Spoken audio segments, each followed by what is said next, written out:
Pelaporan surat pemberitahuan atau SPT akan berubah seiring dengan penerapan Core Tax Administration System atau CTAS pada tahun ini. Direktorat Jenderal Pajak saat ini pun sedang melakukan pembaruan proses bisnis pelaporan surat pemberitahuan atau SPT yang akan diterapkan ketika sistem Core Tax mulai digunakan pada pertengahan 2024. Khusus untuk penyampaian SPT secara elektronik dilakukan melalui portal wajib pajak DJP atau penyedia jasa aplikasi perpajakan. Pelaporan melalui portal pada sistem Core Tax itu pun ada perbedaan dengan yang berlaku saat ini. Setidaknya ada 15 perbedaan mekanisme pelaporan SPT menggunakan portal wajib pajak pada sistem Core Tax dengan yang berlaku saat ini. Beberapa di antaranya ialah adanya menu perhitungan PPh pasal 25 yang dapat digunakan oleh berbagai entitas termasuk bursa, BUMN, BUMD, dan bank berdasarkan laporan keuangan yang dilaporkan ke otoritas terkait. Pelaporan surat pemberitahuan objek pajak PBB dilakukan melalui sistem kompensasi kelebihan pajak terisi otomatis dengan informasi saldo kompensasi yang tersedia di sistem, perhitungan PPh pasal 21 lebih sederhana dengan tarif efektif, hingga wajib pajak orang pribadi atau WPOP yang memenuhi syarat tak perlu menyampaikan SPT tahunan PPh. Dalam pasal 18 disebutkan bahwa wajib pajak penghasilan tertentu dikecualikan dari kewajiban menyampaikan SPT. Wajib pajak penghasilan tertentu merupakan wajib pajak yang memenuhi dua kriteria. Dua kriteria itu adalah wajib pajak orang pribadi yang dalam 1 tahun pajak menerima atau memperoleh penghasilan neto tidak melebihi penghasilan tidak kena pajak, sebagaimana yang dimaksud dalam ketentuan pasal 7 Undang-Undang PPh, atau wajib pajak orang pribadi yang tidak menjalankan kegiatan usaha atau tidak melakukan pekerjaan bebas.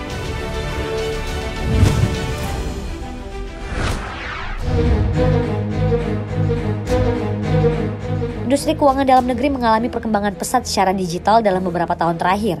Hal ini dapat dilihat dari banyak munculnya produk-produk digital keuangan seperti pembayaran non-tunai, mobile banking, hingga platform pinjaman online. Berdasarkan data Bank Indonesia, 90% bank umum sekarang ini telah memiliki layanan digital. Selain itu, digital payment telah mencapai nilai 60.000 triliun rupiah. Kemudian jumlah merchant yang menggunakan digitalisasi kini sudah 33 juta pelaku usaha.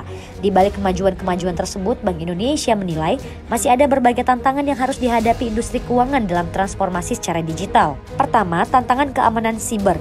Menurut Deputi Gubernur Bank Indonesia Juda Agung, dengan semakin meningkatnya penggunaan layanan digital, risiko kebocoran data dan serangan siber juga meningkat. Untuk itu perlu membangun sistem yang memiliki keamanan yang kuat untuk melindungi transaksi pengguna. Tantangan berikutnya meningkatkan risiko fraud atau kecurangan. Juda menyebut dengan meningkatnya aktivitas digital juga membuka peluang bagi peningkatan kasus-kasus penipuan atau fraud yang dapat merugikan konsumen. Alhasil juga berujung merusak kepercayaan masyarakat konsumen terhadap sistem keuangan digital. Kemudian inklusi keuangan. Ia menyatakan meskipun banyak kemajuan-kemajuan yang telah dicapai, namun masih ada sebagian masyarakat yang belum terjangkau oleh layanan keuangan digital.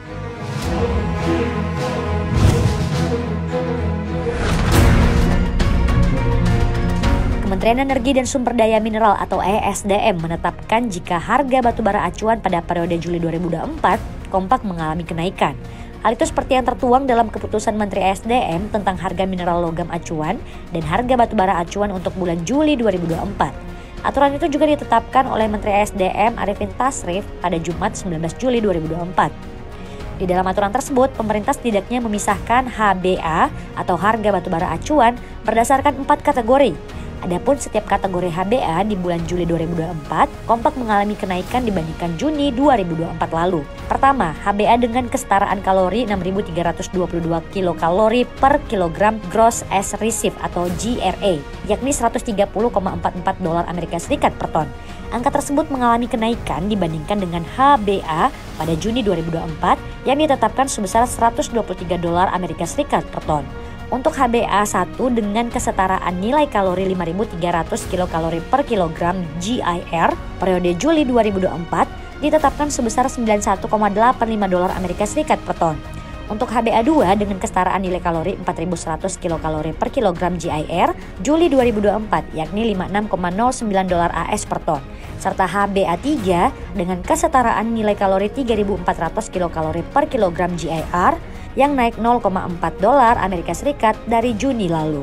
Selain penetapan HBA, dalam keputusan Menteri tersebut juga ditetapkan harga mineral logam acuan untuk bulan Juli 2024. Dalam lampiran aturan tersebut, HMA untuk komoditas nikel ditetapkan $18.823 Amerika Serikat per dry metric ton atau DMT.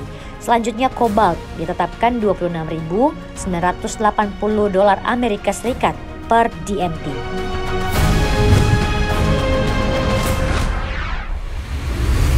Menteri Investasi Kepala Badan Koordinasi Penanaman Modal Bahlil Lahadalia menjadi pihak yang berwenang untuk menerbitkan izin usaha pertambangan khusus kepada organisasi masyarakat atau ormas keagamaan. Hal ini tercantum dalam Perpres 76 tahun 2024 tentang perubahan atas Peraturan Presiden 70 tahun 2023 tentang pengalokasian lahan bagi penataan investasi yang diteken langsung oleh Presiden Joko Widodo pada 22 Juli 2024. Dalam pasal tambahan 5B yang ada di Perpres 76 tahun 2024 disebutkan, Menteri Pembina Sektor Energi dan Sumber Daya Mineral, Pertahanan dan Tata Ruang, Perkebunan, Lingkungan Hidup dan Kehutanan, hingga agraria dan tata ruang diminta untuk mendelegasikan wewenang penetapan, penawaran dan pemberian IUPK untuk ormas keagamaan kepada Kementerian Investasi BKPM yang dipimpin Bahlil Lahadalia. Kembali ke urusan ormas kelola tambang, dalam pasal tambahan 5B ayat 2 juga disebutkan bahwa Bahlil bisa melakukan penetapan, penawaran dan pemberian WIUPK kepada badan usaha yang dimiliki oleh ormas keagamaan. Kemudian badan usaha milik ormas keagamaan diwajibkan juga untuk melakukan pengajuan permohonan IUPK melalui sistem OSS BKPM. Setelah itu barulah Bahlil bisa menerbitkan IUPK tambang untuk ormas keagamaan.